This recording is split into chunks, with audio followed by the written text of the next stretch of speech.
Hello everyone, Justin Davis here. Welcome to Building Envelope Budget. I'm out for a walk, and so I thought I would put down some thoughts. And I want to talk a little bit more about my tech stack. I've been kind of frozen lately. I recently tweeted that the hardest part of building a new app is, well, two things. One, naming it, which I already have a name. But even then, I've wondered if I should change my name, but I've decided to stick with it. But two is the tech stack, because it seems like the more you learn, the more options you have. And, there's an old saying that a good developer will choose the best technology for the problem he's trying to solve, or she. But I don't think it's that simple, because when you do have options, you're always weighing the pros and cons of everything. I think sometimes it was easier when I was a one-trick pony and all I knew was PHP. Everything was built in PHP, and I would just get started.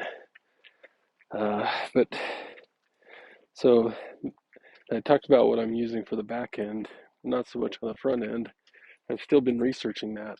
Recently, I was listening to a JingoCon talk from 2022 by, I might mess up his name, Andrew Godwin, I believe it was. And he's the one that wrote the migration system that's in Django still today. A very great migration system. And listening to his talk, I feel like we're kind of kindred spirits. We're kind of old school. And he mentioned that he likes HTMX, where he can just mix in some Ajax into his forms. And I started looking into that because I also saw someone else post about HTMX recently. I was going to go with Alpine.js. Now I'm kind of on the fence again. But I watched a short tutorial on YouTube today on HTMX to get an idea of what it is.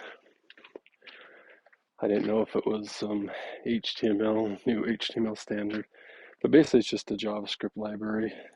But you don't really need to write JavaScript for a lot of things that you do. The example that I watched the tutorial on was a user registration form. When you start typing in a field, you can add HTML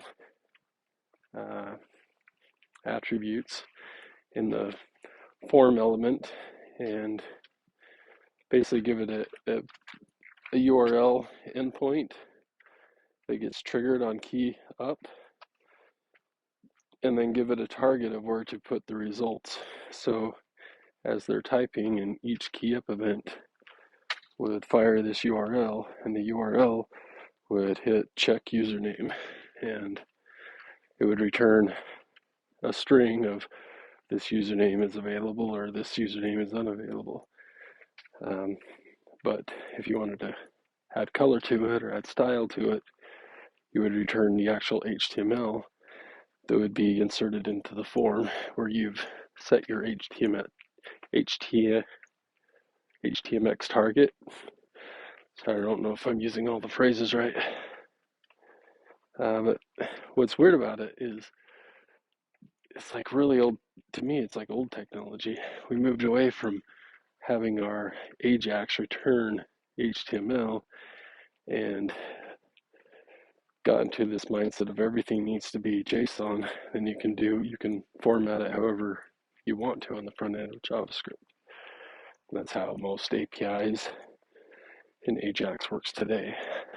So if you go in Zolo code or envelope budget code, even now, you're going to find some old stuff in there where I was just returning HTML to load into the screen. That was the old way of doing it back then, 10 years ago. And it seems like that's coming back now. All these young developers are saying HTMX is awesome. So now my thought is, well, do I use HTMX or do I use Alpine.js? Or do I mix and match? Should I add both? So that's kind of my next task. I need to make a decision on this so I can start building.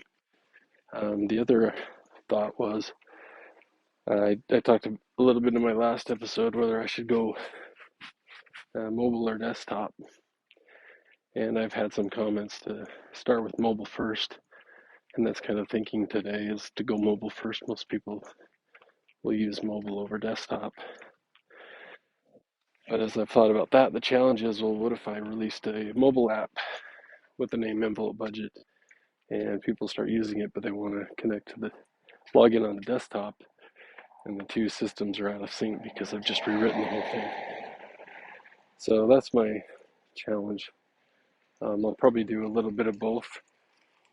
I'll do a little bit of, sorry, a car was pulling in front of me into their driveway. So I'll do a little bit of both, do some mobile and desktop, and trying to figure out the mobile application too. I talked about using Flutter and Dart, but the other option I've looked at is Framework 7. And so now my other thinking is, do I just build a Framework 7 app that I could easily, well, I could do this with Flutter too, but I know I could build it a lot faster. But if I just built a Framework 7 app where I could host a web version, which is essentially the mobile app, and I use Cordova or whatever the latest tooling is now to build a web application. So those are some things I'm going to look into this week before I keep working on the APIs and stuff.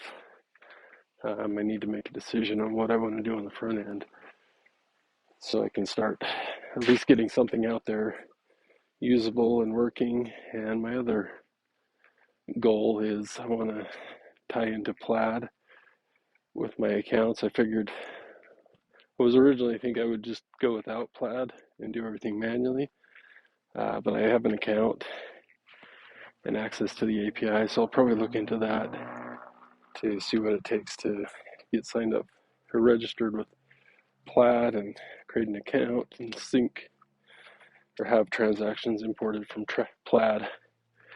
And that's mainly so I know if I need to add anything to the models, if there's anything coming in from Plaid that I need to add to my models, I can do that now sooner rather than later, so I don't have to add more migrations down the road.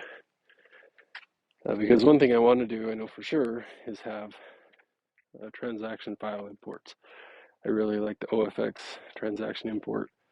It worked really well in my old system because whether you are using OFX Direct Connect or if you're importing an OFX transaction file, they have the same unique ID, so you can easily detect duplicate transactions and ignore them.